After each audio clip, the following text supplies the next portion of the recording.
You know, big performances in qualifying round here. So how do you rate that one? Up there, up to standards, especially because it was very tight. After P3, I was a bit relaxed. Maybe I thought Q3 was fairly easy. Obviously, easy. Don't take it too seriously. Easy around Monaco is nothing, but I was expecting it to be fairly easy. And suddenly in Q1 we were half a second off the McLaren, the Force India. And I told to my engineers, okay, we need to try something because like this we're not going even into Q2 or Q3. We started trying things, we started putting good laps together, we managed to go into Q3, and in Q3 we managed to put another good lap and beat one Force India, one McLaren, one Toro Rosso that were quick out there today, so it was a good one. You say you take it easy. I know your heart rate goes up when you're driving. I don't think I've ever seen you stressed though. You're quite a relaxed person. I was relaxed until this Q2. This is, I think, the first time in qualifying that I've really said, okay, I need to find 3 tenths out of nowhere, because those two teams were really, suddenly they went 3 tenths faster than what we expected in our margins or in our statistics, no. And a quali lap round Monaco in 1 minute 12. I cannot imagine Daniel in 1 minute 10, but 1 minute 12 round here is stressful. Well, again today, and getting into Q3, I think that was the second time you did it earlier on in the season as well, but what a place to do it. Yeah, definitely super happy about qualifying to make it into Q3. Second time for me, so I think we can be pretty pleased with that. I've tried to just push flat out and try to get that extra tenths, because we saw was really close between everyone from P6 to P15. But no, in the end we can be happy with the Q3 performance. And the Toro Rosso showed performance throughout the entire weekend, and that must give you a good feeling for tomorrow, because we know Monaco is a long race, anything can happen. Definitely, we saw it in the past, everything can happen. I think it will be super important to get a good start. Yeah, we're pretty happy with the chassis. I think we're doing pretty well, only a tenth of P6 today, so I think the directions we are taking are the right ones. We still need to work, but I feel more and more comfortable in the car, so need to keep taking that experience and keep improving, and I think we are showing some good performance, and hopefully it will be the case tomorrow as well. Well, Valtteri, we all talked in the build up to this that it was going to be a tougher circuit for Mercedes, and that's how it played out, do you think?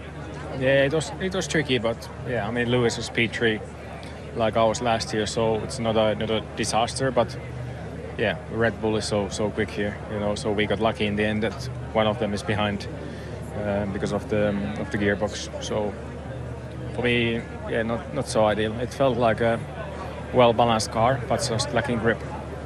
All the Monaco cliches can come out. It's tricky to overtake, it's a long race, but both of those are true. So what's the game plan for tomorrow? I think, well, first of all, the difficult bit is we're starting with the Hyper. We tried the Ultra to try get through, but we didn't have the pace to do that.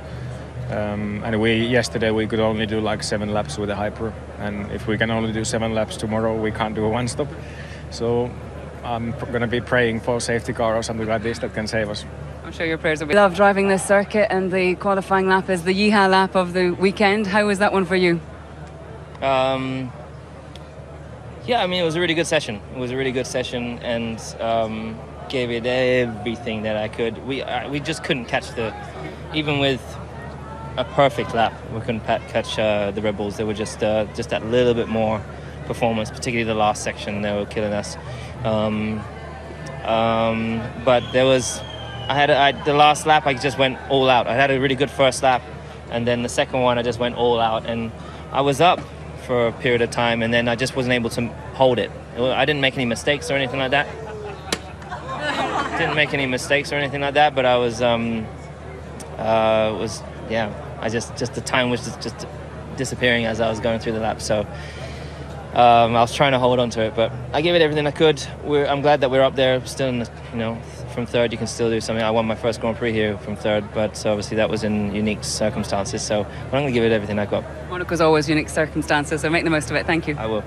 Well, Sebastian, we knew that Red Bull and particularly Daniel were pretty quick all weekend, but you gave it all you could. How does it feel? Not enough.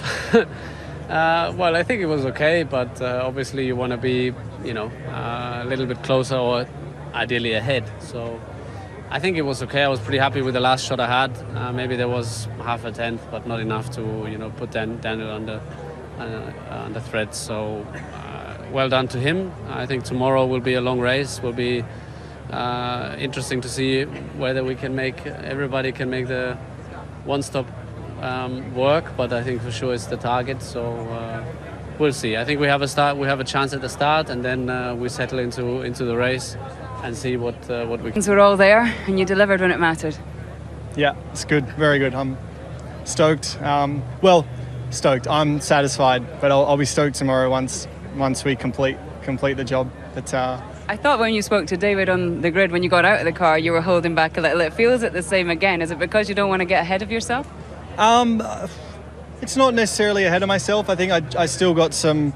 I mean, for sure, there's some unfinished business, and I've come here with,